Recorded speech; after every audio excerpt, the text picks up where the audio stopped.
Lumen nomor 11.680,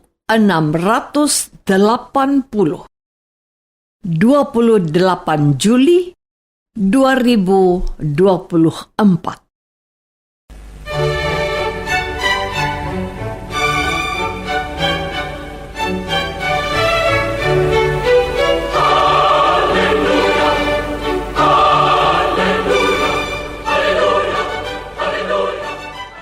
Saudara pendengar di segenap penjuru tanah air, selamat bergabung dengan Lumen Indonesia. Lumen Indonesia, siap melayani Anda setiap hari. Saudara terkasih, marilah kita bersatu dalam Tuhan kita Yesus Kristus yang tidak berubah dahulu, sekarang, dan selama-lamanya. Allah Sang Maha Rahim mengasihi dan menerima sebagaimana adanya kita.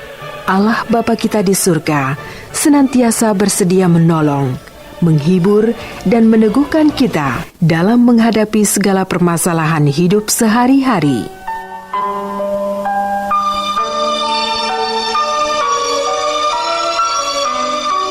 Saudara-saudari, marilah kita mendengarkan renungan dengan judul Yesus Tahu Keperluan Kita.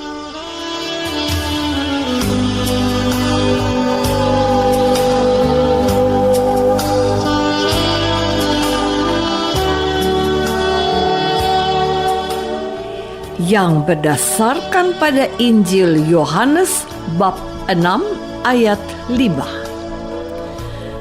Ketika Yesus memandang sekelilingnya dan melihat bahwa orang banyak berbondong-bondong datang kepadanya, berkatalah ia kepada Filipus, "Di manakah kita akan membeli roti supaya mereka ini dapat makan?"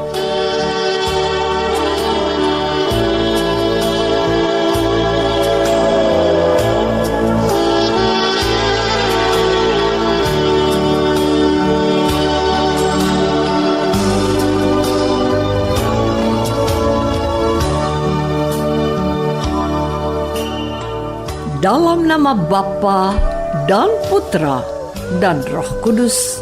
Amin. Saudara-saudari terkasih dalam nama Tuhan Yesus Kristus, pada hari ini kita datang dan berkumpul ke gereja, ke rumah Tuhan untuk bertemu dengan Tuhan Yesus sendiri yang bersabda dan memberikan kita roti dan anggur, yaitu tubuh dan darahnya sendiri. Kita seperti orang banyak yang berbondong-bondong mengikuti Dia karena mereka melihat mujizat-mujizat penyembuhan yang diadakannya terhadap orang-orang sakit. Apa alasan kita hari ini datang ke gereja? Apakah kita juga datang untuk melihat Yesus mengadakan mujizat penyembuhan? Kalau saya katakan, memang betul. Apakah Anda sependapat dengan saya? Saya belum ingin menjawab pendapat saya itu sekarang. Tapi perhatikan bagaimana Tuhan Yesus menanggapi orang-orang yang datang kepadanya. Tuhan melihat bahwa mereka ini sudah kelelahan dan capek. Mereka butuh asupan makanan. Mereka butuh roti.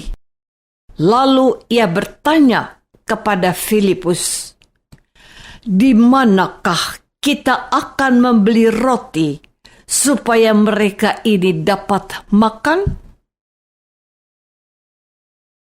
Saudara-saudari terkasih, menarik untuk diperhatikan keterangan yang diberikan sang penginjil. Hal itu dikatakannya untuk mencobai Dia, sebab ia sendiri tahu apa yang hendak dilakukannya. Filipus ternyata memberikan respons atau jawaban yang serius juga. Roti seharga 200 dinar tidak akan cukup untuk mereka ini, sekalipun masing-masing mendapat sepotong kecil saja. Ini menggambarkan betapa banyak orang yang datang dan butuh tidak sedikit uang untuk membelanjakan makanan supaya membuat orang-orang itu kenyang. Kegelisahan Filipus ini dilengkapi oleh kecemasan Andreas yang mengatakan, "Di sini ada seorang anak yang mempunyai 5 roti jelai dan 2 ikan. Tetapi apakah artinya itu untuk orang sebanyak ini?" Tuhan Yesus tidak ingin menjawab pertanyaan kegelisahan dan kecemasan mereka. Tuhan Yesus berkata kepada mereka begini, "Suruhlah orang-orang itu duduk." Tidak dijelaskan mengapa mereka itu harus duduk. Penginjil hanya menjelaskan bahwa tempat itu ada banyak rumput sehingga mereka bisa duduk. Kira-kira 5.000 laki-laki banyaknya, tidak termasuk perempuan dan anak-anak. Demikian keterangan 3 penginjil lainnya. Saudara-saudari terkasih, perhatikan apa yang dilakukan Yesus setelah menyuruh orang banyak itu duduk. Yesus mengambil roti itu, mengucap syukur, dan membagi-bagikannya kepada mereka yang duduk di situ. Demikian juga dibuatnya dengan ikan-ikan itu, sebanyak yang mereka kehendaki. Tidak ada keterangan apa-apa bagaimana Tuhan Yesus telah menggandakan 5 roti jelai dan 2 ekor ikan. Tetapi ternyata itu cukup untuk memenuhi kebutuhan perut orang banyak itu. Sekalipun sudah menjadi kecemasan dan kegelisahan baik Filipus mau Andreas, Rasul Tuhan. Dan setelah mereka makan kenyang, Tuhan Yesus berkata, "Kumpulkanlah potongan-potongan yang lebih supaya jangan terbuang." Dan menurut penginjil sinoptik, yaitu Matius, Markus, dan Lukas, sisanya ada 12 bakul roti. Lukas bab 9 ayat 17. Apa makna yang ingin disampaikan oleh Yesus melalui firman-Nya ini? Bahwa anugerah mendapat makan sampai kenyang itu perlu disyukuri, dan bahwa limpahan berkat Tuhan itu harus dijaga dan perlu dihargai. Tentu sesuatu yang luar biasa yang bisa kita bayangkan, bahwa dari 5 roti dan 2 ikan ada sisa 12 bakul roti. Sisanya jauh lebih banyak daripada awal yang diberikan seorang anak kecil. Kalau kita percaya, sekecil apapun yang kita berikan kepada Tuhan, itu akan diberkati oleh Tuhan agar menjadi berkat untuk orang lain. Saudara-saudari terkasih, di awal renungan hari ini, saya bertanya kepadamu, apa alasan kita hari ini datang ke gereja? Apakah kita juga datang untuk melihat Yesus mengadakan mujizat penyembuhan? Setiap kali kita merayakan perayaan sakramen Ekaristi, kita disembuhkan oleh Tuhan dari segala kelemahan, kesalahan, dosa, dan bahkan juga penyakit psikis maupun fisik juga. Apakah perlu ada bisa penyembuhan secara khusus?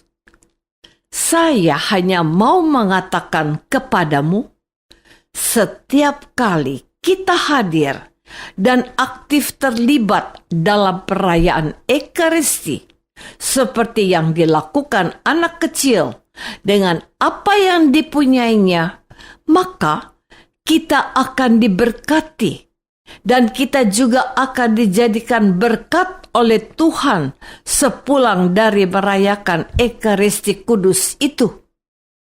Perhatikanlah apa yang kau katakan penuh iman sebelum menyambut tubuh Tuhan ketika engkau menjawab ucapan imam ini. Inilah anak domba Allah yang menghapus dosa dunia. Berbahagialah kita yang diundang ke perjamuannya. Apa yang kita katakan? Ya Tuhan, saya tidak pantas Tuhan datang pada saya, tetapi bersabdalah saja, maka saya akan sembuh. Sembuh dari apa? Sembuh dari kesalahan, sembuh dari kelemahan, sembuh dari dosa, dan sembuh dari penyakit yang sedang kita derita. Katakan amin dalam hatimu kalau engkau percaya.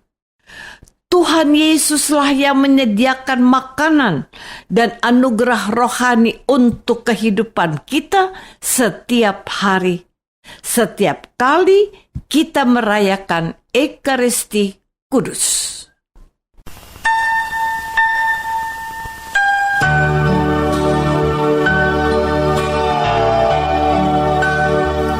Marilah kita masuk dalam saat hening sejenak untuk meresapkan renungan yang baru saja kita dengar bersama dalam kehidupan iman kita masing-masing.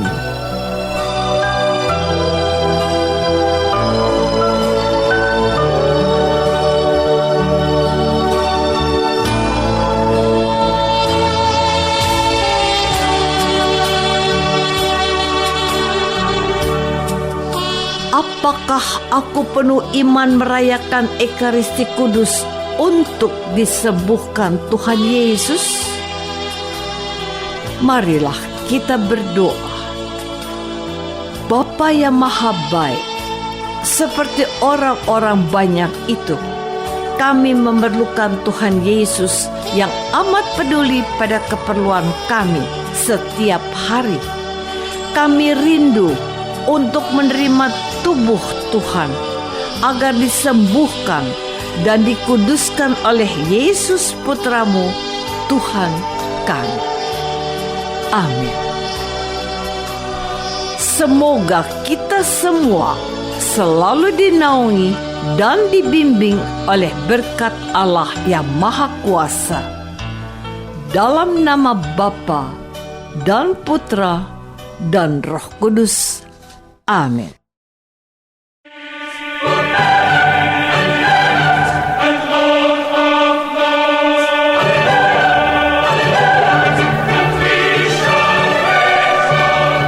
Dengan penuh kasih dan sukacita, Lumen Indonesia mengundang saudara-saudara seiman di segenap penjuru tanah air. Sekiranya ada tanggapan ataupun saran, kirimkan surat Anda ke Lumen Indonesia. Terima kasih atas perhatian Anda. Sampai berjumpa lagi dengan Lumen Indonesia pada waktu dan gelombang yang sama esok hari.